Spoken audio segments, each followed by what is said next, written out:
नमस्कार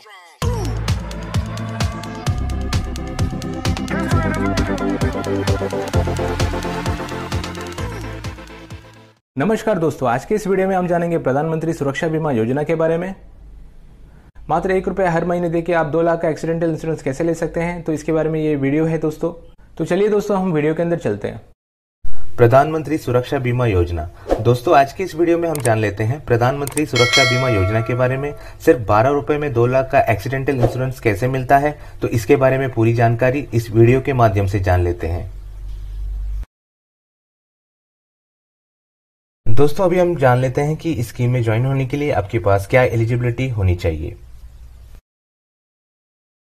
कोई भी व्यक्ति जिनका बैंक में अकाउंट है, सिंगल अकाउंट या जॉइंट अकाउंट भी हो सकता है, और उनका उम्र 18 से 70 साल के अंदर में है, और वो सभी इस स्कीम में ज्वाइन कर सकते हैं। दोस्तों, अभी हम जान लेते हैं कितना प्रीमियम अमाउंट आपको इस स्कीम के लिए देना होगा। ₹12 का प्रीमियम अमाउंट आपको देना पड़ेगा। हर साल आपके अकाउंट से ₹12 काटा जाएगा, यानी हर महीने ₹1 के हिसाब से आपका 12 महीने में ₹12। इस हिसाब से आपको हर साल ₹12 का प्रीमियम आपको देना पड़ेगा, और ये हर साल रिन्यू होता है। दोस्तों, अभी हम कवरेज पीरियड के बारे में जान लेते हैं। दोस्तों, ये इंश्योरेंस स्कीम 1 साल का होता है। 1 जून से लेकर 31 मई तक का इसका कवरेज पीरियड मिलता है। अगर आप इसको कंटिन्यू करना चाहते हो तो बैंक में जाके ऑटो डेबिट का ऑप्शन कर दीजिएगा। इससे क्या होगा कि हर साल आपके अकाउंट से ऑटोमेटिकली पैसे कट जाएगा, और वो भी 31 मई से पहले। दोस्तों, अभी हम रिस्क कवरेज के बारे में जान लेते हैं।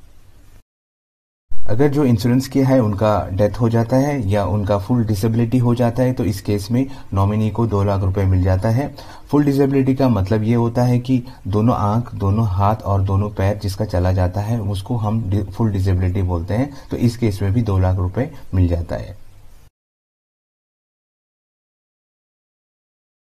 पार्शियल परमानेंट डिसेबिलिटी में ₹1 लाख का इंश्योरेंस मिलता है। पार्शियल परमानेंट डिसेबिलिटी का मतलब ये होता है एक आंख, एक हाथ और एक पैर जिसका चला जाता है, उसको पार्शियल परमानेंट डिसेबिलिटी बोलते हैं। जो भी पर्सन इस स्कीम में ज्वाइन करता है, ज्वाइन करने के 45 डेज होने के बाद ही अगर वो क्लेम करता है तो तभी उसका फायदा उसको मिलता है।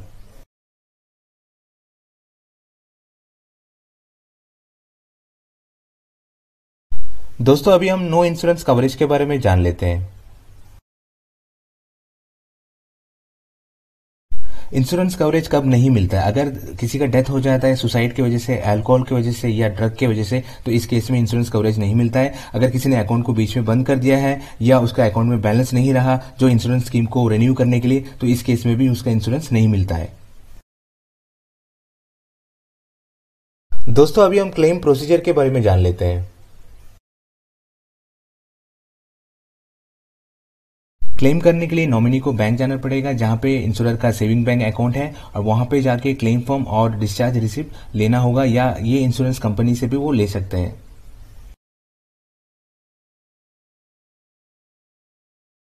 क्लेम अमाउंट पाने के लिए नॉमिनी को क्लेम का फॉर्म, डिस्चार्ज रिसिप्ट और उसके साथ में इंश्योरर का डेथ सर्टिफिकेट बैंक में जमा करना पड़ेगा। इसके साथ में नॉमिनी का जो कैंसल्ड चेक है, इसका फोटोकॉपी भी बैंक में देना पड़ेगा।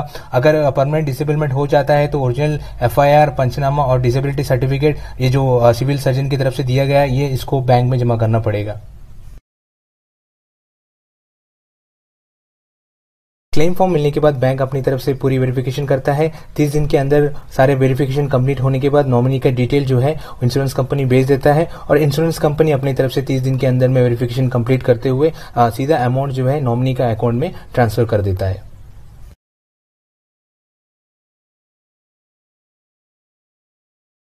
स्कीम में ज्वाइन होने के लिए क्या क्या डॉक्यूमेंट चाहिए, इसके बारे में अभी जान लेते हैं। ये स्कीम में ज्वाइन होने के लिए एक एप्लीकेशन फॉर्म आपको जमा करना पड़ेगा, प्रधानमंत्री सुरक्षा बीमा योजना नाम से। इसमें नाम, कॉन्टैक्ट डिटेल्स, आधार नंबर और नॉमिनी का डिटेल्स उसमें देना होगा। अगर आपका अकाउंट पहले से आधार कार्ड से लिंक नहीं है तो ये इंश्योरेंस लेते समय आपको आधार कार्ड का जेरॉक्स कॉपी भी देना होगा।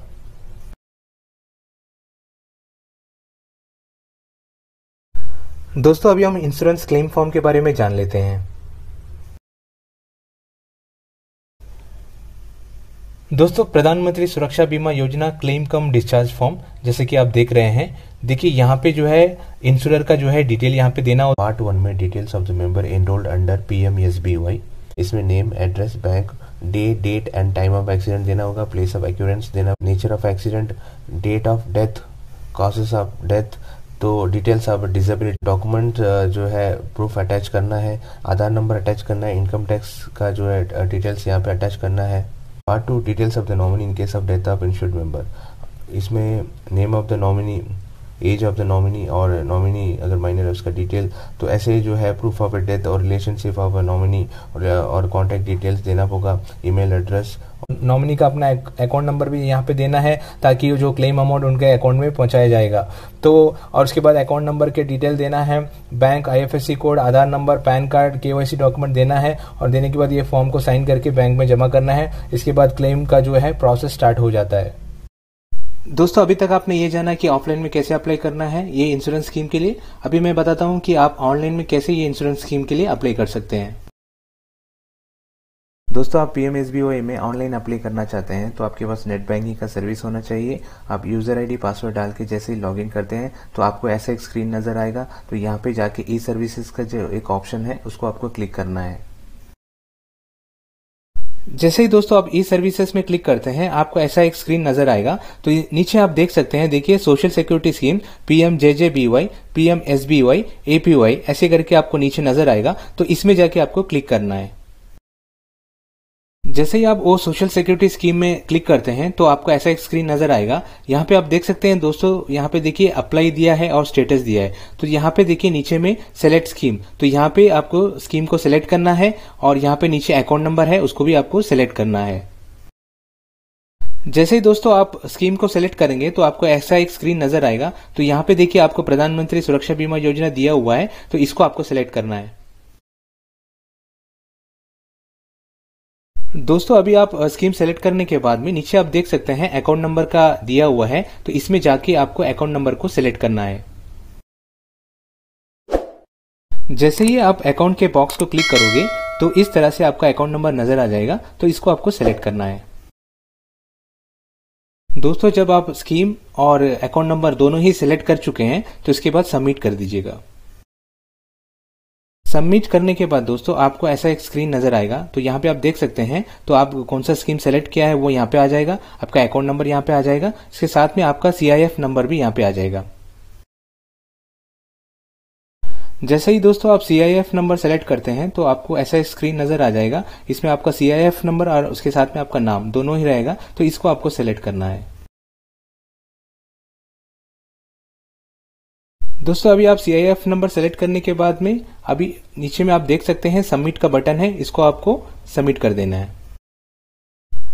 जैसा ही दोस्तों आप CIF नंबर सेलेक्ट करके सबमिट करते हैं उसके बाद आपको ऐसा एक एप्लीकेशन फॉर्म नजर आ जाता है। इसमें आप देख सकते हैं दोस्तों आपका कौन सा स्कीम आप सेलेक्ट किया है वो यहाँ पे आ जाता है, आपका अकाउंट नंबर आ जाता है, आपका नाम यहाँ पे आ जाता है, आपका कौन सा ब्रांच कोड है वो आ जाता है और कौन सा ब्रांच है वो भी आ जाता है। इसके साथ में आपका एड्रेस भी यहाँ पे आ जाता है।